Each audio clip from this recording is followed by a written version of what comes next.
ഇനി ഒരു സ്നേഹത്തിന്റെ കാഴ്ചയിലേക്കാണ്, അതുപോലെ തന്നെ ഒരു നഷ്ടത്തിന്റെയും. മക്കളെപ്പോലെയായിരുന്നു കണ്ണൂർ അടുത്തിലായിലെ ഇ ജയകുമാറിന് ആടുകൾ. അറവുകത്തിയുടെ മുന്നിൽ നിന്ന് മോചിപ്പിച്ചു കൊണ്ടുവന്ന് വളർത്താൻ തുടങ്ങിയതാണ് ആടുകളെ.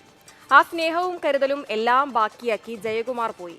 അനാഥമായി പോയ ആടുകളെ ഇനി എന്തു ചെയ്യും? ഉത്തരമില്ലാത്ത ചോദ്യവുമായി ഒരു ഭാഗത്ത് വീട്ടുകാരും മറുഭാഗത്ത് കുറേ ആടുകളും.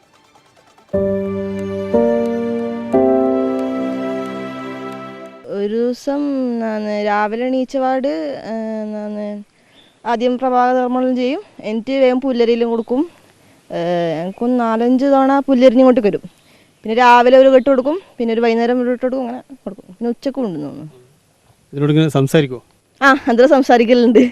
പിന്നെ എന്തെങ്കിലും കഥയിലും പറഞ്ഞു കൊടുക്കുന്നുണ്ട് ആ സമയത്ത്. അങ്ങനെ തന്നെ. ഇപ്പം ശരിക്കും എത്ര ആടുണ്ട്? ആടിനെ എണ്ണുന്ന പോലും അദ്ദേഹത്തിന് ഇഷ്ടമല്ല എന്നാണ് കേട്ടത്. ആദ്യമായിട്ട് നമ്മളെല്ലാം ആടിനെ എണ്ണുമ്പം ചീത്ത പറയലാന്ന്. ഇപ്പം ഏകദേശം ഒരു 30 ഉണ്ടാവും.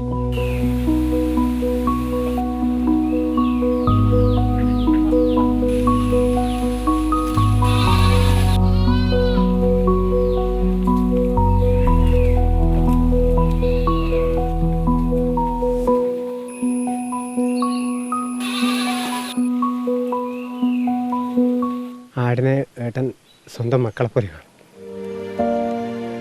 കൊണ്ടുവരുന്നത്. ഒരു സന്ധ്യക്ക് രാത്രി ഒരു 6 ആടിനെ ഒരു വണ്ടിയിൽ കൊണ്ടിറക്കി. പിന്നെ ആടുന്ന് അങ്ങോട്ട് ആടുന്നെ ഉള്ളിൽ ഉറക്കലത്തിലല്ല ആടുന്നെ.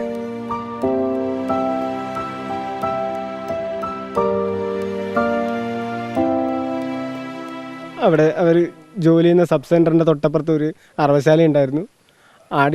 ഒരു ആടിനെ 1-2 ആടിനെ കൊല്ലുന്ന ശബ്ദം സ്ഥിരം കേട്ട് അത് കേൾക്കാനിടയായി. അവിടെ ജോയിൻ ചെയ്തപ്പോൾ ആ കേൾക്കുന്ന അതിൽ നിന്നുള്ള വേദനയിൽ നിന്നാണ് ഈ ആടുകളെ മൊത്തം ഒരു ദിവസം വാങ്ങിയിട്ട്, പൈസ കൊടുത്ത് വാങ്ങിയിട്ട് 6000 രൂപ ആയിട്ട് കൊടുത്തിട്ട് 6 ആടിനെ വാങ്ങിയിട്ട് ഒരു ദിവസം രാത്രി ഇവിടെ കൊണ്ടിറക്കുന്നത്.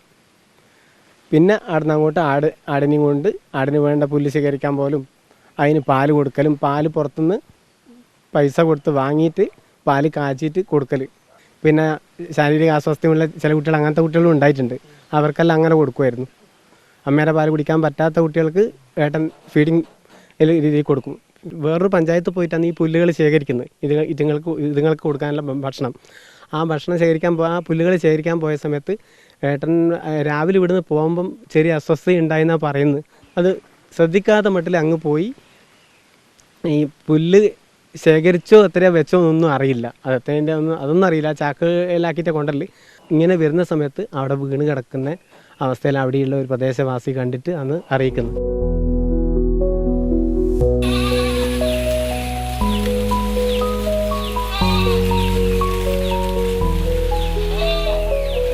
ഇനിയിപ്പോൾ എന്താ ചെയ്യുക ഇത്രയും ആടിന്?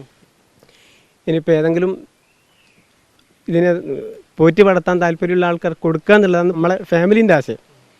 അങ്ങനെ ആരെങ്കിലും മുന്നോട്ട് വരിക, സന്നദ്ധമായിട്ട് മുന്നോട്ട് വരികയാണെങ്കിൽ അവർക്ക് കൊടുക്കാമെന്നില്ല.